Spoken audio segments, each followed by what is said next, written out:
Good evening. Hope के सब लोग ठीक हो, मजे कर रहे हो। होली है, होली का नशा, क्या बोलते हैं अपना, वाइब्स बरा। लेकिन ना एक चीज बहुत इंपॉर्टेंट ऐसा दिमाग को कल से मेरे को खटक गई। कल और परसों मैंने केटी की लाइन देखी and I got disturb because वो लाइन हमारे बचपन में जो राशनिंग की लाइन लगती थी ना, उससे भी लंबी थी।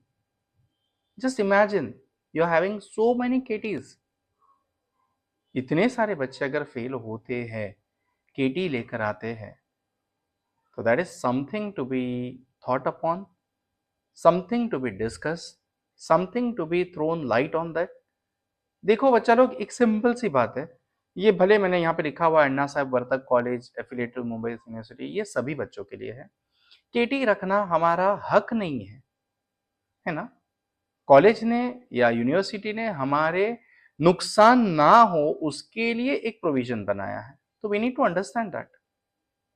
थोड़ा सा सीरियस वीडियो बन रहा है, but seriously I am disturb. और मैं आजकल वीडियो नहीं डाल रहा हूँ, reason is due to some professional limitations.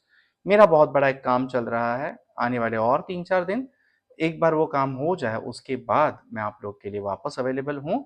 Okay, TY BCom के भी वीडियोस आई नो आपको इकोनॉमिक्स भी देना है, लेकिन हाँ, इकोनॉमिक्स जो दे दिया है you can start learning that. 2 module यानी कि 2 क्वेश्चन आपके हो गए हैं उसमें, 15-15 मार्क के। 30 मार्क का पेपर मैंने दे दिया है और उसमें से समझो 20 मार्क का आपका ऑब्जेक्टिव आ गया और 10 मार्क का आपका शॉर्ट नोट आ गया। तो you can already clear from those things which we have uploaded already. Done. समझ लेते हैं जरा केटी को, क्योंकि एफवाई के बच्चों को बहुत कंफ्यूजन होता है, सर केटी क्या है। Okay, allowed to keep terms, ATKT। Done, simple. What is ATKT? It is a provision made by university कि even if you are failing in first sem, you can go in second sem, or if you are failing in first year, you can go in second year, लेकिन कुछ conditions के साथ। Okay, तुम्हाला पहिल्या वर्षात fail झालेले आहात तर दुसऱ्या वर्षात जाऊ शकता, याबद्दल जे प्रावधान जे केलेलं आहे युनिव्हर्सिटीने त्याला आपण केटी म्हणतोय, बाकी काय नाही। Allowed to keep terms is a special provision designed to support students facing academic challenges. हो सकता है कुछ लोग को डिफिकल्ट जाता है कोई सब्जेक्ट, चलो इस बार नहीं पढ़ते, नेक्स्ट टाइम दे देंगे। पढ़ना तो है ही ना, अभी क्या और बाद में क्या, मेरा तो ये मानना है, पढ़ो। बाकी सारे सब्जेक्ट्स में बेस्ट पढ़ो, लेकिन डिफिकल्ट सब्जेक्ट्स में पास होने लायक जितना पढ़ो। हमारा प्रॉब्लम यह है कि हम लोग एग्जाम के एक दिन पहले या एक हफ्ते पढ़ रहे हैं। That is the big problem. If you study well, if you practice well in accounts also, there is very less chance that you get KT. मेरे पास ऐसे भी बंदे हैं जिन्होंने एक हफ्ते पहले बीकॉम के टीवाई के तीनों अकाउंट्स किए हैं, लेकिन अच्छे अच्छे मार्क्स लाए, 70+। तो सोचो अगर रेगुलर पढ़ाई करोगे तो कितना आएगा, right? It allows undergraduate to progress to the next academic year even if they haven't cleared all the subjects in the current year. Students can appear for backlog exams alongside regular semester exams, giving them a valuable opportunity to stay on track without losing an entire academic year. जैसे मैंने बताया कि अगर आप fail भी होते हो तो भी आपको नेक्स्ट ईयर में जाने का प्रोविजन किया गया है। प्रोविजन क्या है? As per the old 10 points non NEP बच्चों के लिए, you can keep KT in 2 subjects per sem, sem 1 sem 2। Okay, उसको लेके आप एसवाई में जा सकते हो। एसवाई में भी आपको सेम 3 सेम 4 2 अगर लग गई है तो उसको लेके आप टीवाई में जा सकते हो, लेकिन एफवाई क्लियर करना जरूरी है। अगर एफवाई में केटी है, एसवाई में केटी है, तो we call it as cross KT. और क्रॉस मतलब क्या, एंट्री है कि नहीं है? नहीं है, टीवाई में आपको एंट्री नहीं मिलेगी। Done, simple. एनईपी वालों को उतना डरने की जरूरत अभी फिलहाल नहीं है, क्योंकि यूनिवर्सिटी ने ज्यादा नोटिफिकेशन ही नहीं भेजे। एनईपी के लिए यह है कि you are having 11 subjects in sem 1, 11 subjects in sem 2, 11 2s are 22 and 22 2s are 44 credits, right? Of those 44 you need to clear 32। ठीक है, एसवाई के लिए प्रॉपर अब तक नोटिफिकेशन आया नहीं है, लेकिन 32 क्रेडिट्स यानी कि यहाँ के आपको 22 में से 16 सब्जेक्ट क्लियर करने ही है। 6 सब्जेक्ट में आपको केटी चल जाएगी, यानी कि 3 सेम 1 की, 3 सेम 2 की शायद। आई सेड नोटिफिकेशन क्लियर नहीं है अब तक। सेकेंड टू थर्ड भी आप जाओगे, मैंने बता दिया। थर्ड में सर टीवाई में आ गए, अब क्यों टेंशन ले, ठीक है, टीवाई में आ गए, सेमेस्टर 5 की केटी है। 6 तो मैं दे दूंगा, साथ में सेमेस्टर 5 की केटी भी दूंगा, मेरा 6 का रिजल्ट लग गया और सेम 5 का रिजल्ट नहीं लग गया तो है लफड़ा, है ना? बस इसलिए इसलिए आप लोग केटी मत रखो, पढ़ाई करो और अच्छी पढ़ाई करो। अभी अगर आपको सेम 6 हो गई क्लियर और सेम 5 की केटी वापस रहती है तो you will not be a graduate of this year, आपका ग्रेजुएशन नेक्स्ट ईयर होगा, कन्वोकेशन भी उतना आगे चला जाएगा। तो ये चीजें जरा सीरियसली लो, ठीक है? Keep terms clear, backlogs, progress forward. Simple है कि नहीं? एकदम सिंपल, राइट? प्रोज, अच्छा यहाँ क्या है, पैसे का प्रेशर कम आता है कि हर सब्जेक्ट की पैसे जो फीस है, कि कुछ लोगों के पास 11 सब्जेक्ट के पैसे नहीं है, वो लोग कि चलो अभी मैं 6 सब्जेक्ट देता हूँ, 6 बाद में दे दूंगा, ठीक है। लेकिन सिर्फ केटी ही रखनी है और बाद में पैसा देना है, वो नहीं होएगा। ओके, रिड्यूस स्ट्रेस कुछ लोगों के लिए, ओके। ये एक भी प्रोज मेरा नहीं है, ये मुझे एआई ने दिया है, बाकी मैं तो केटी के खिलाफ ही हूँ। ओके, कंटिन्यूस लर्निंग आपकी चल रही है, no doubt in that, fail हुए फिर भी आप आगे जा रहे हो, सेकेंड अपॉर्चुनिटी आपको दी जा रही है यूनिवर्सिटी की तरफ से या प्रोविजंस की तरफ से।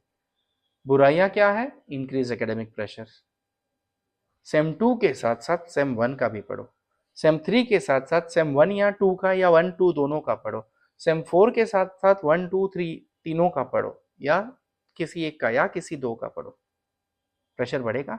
Yes, risk of accumulating backlog क्या है ये? जस्ट इमेजिन केटी आपके सर के ऊपर का बोझ है।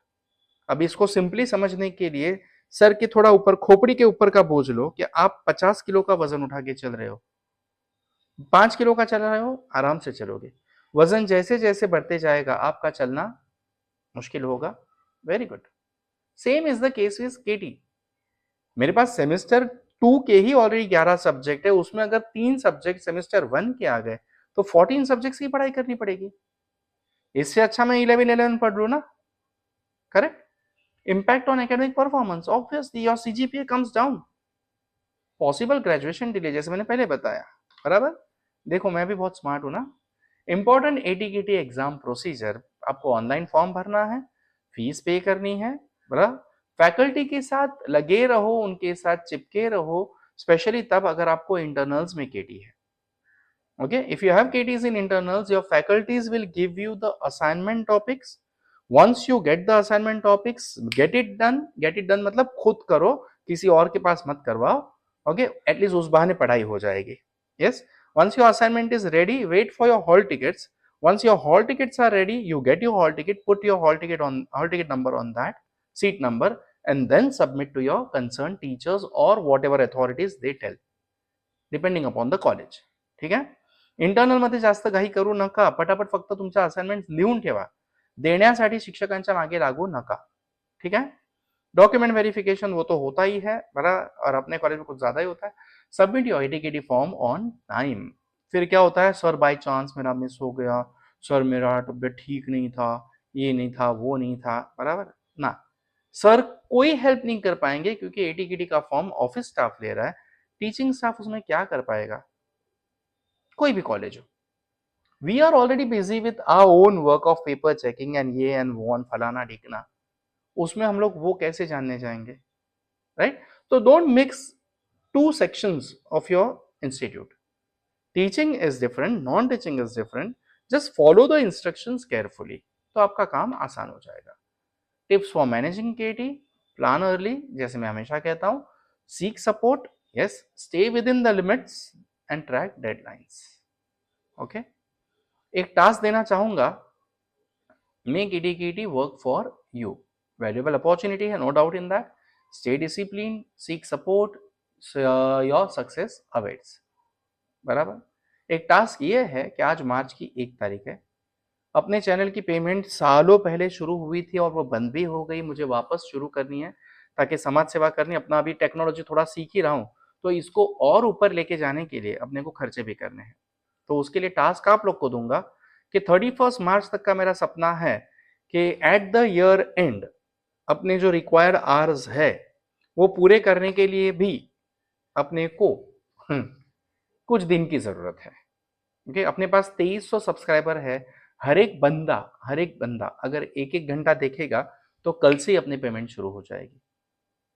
ओके, आई डोंट एक्सपेक्ट कि इतने लोग देखें, लेकिन जितने भी बच्चे हैं वो सब लोग अगर आधा आधा घंटा भी अपना रोज का चैनल देखेगा तो भी कोई भी प्लेलिस्ट ऑन करके छोड़ दो, तो भी हम लोग 31 मार्च तक अपनी टारगेट को पूरा कर रहे हैं। 1 अप्रैल से अपनी पेमेंट शुरू हो जाएगी, तो इन द एकेडमिक ईयर 26-27 अपने यूट्यूब का और थोड़ा सा चेंज हो जाएगा। देखो माइक आज सुनाई दे रहा होगा क्योंकि आज मैंने ऑन किया माइक। कुछ वीडियोस में अब भी रिसेंट वाले में भी मैं माइक ऑन करनी भूल जाता हूँ, मैं टेक्नोलॉजिकली अनपढ़ हूँ। और एक बार ऐसा हुआ था कि बच्चे बोले सर आवाज अच्छी आ रही है, लेकिन उस अच्छी में इको मार रहा है बाद में। I realise it later on. Okay, ठीक है। तो अच्छे से पढ़ो, अपनी केटी भी क्लियर करो, रेगुलर एग्जाम्स भी क्लियर करो। मेरी तरफ से आई विल ट्राई माई बेस्ट। 5 तारीख के बाद आप लोग को सब कुछ देने की कोशिश करो। उसके बाद भी अगर कुछ चाहिए तो please let me know, I will give as per your requirement. अगर आपके सिलेबस अलग है तो मेरे साथ सिलेबस शेयर कर देना, उसके सम्स मैं बना के कहीं ना कहीं कैसे ना कैसे अरेंज कर दूंगा। Then I will try my best to serve everyone in the society, not just on this channel. ये चैनल भले अपना है, देश दुनिया भी अपनी ही है। Bye, all the best once again.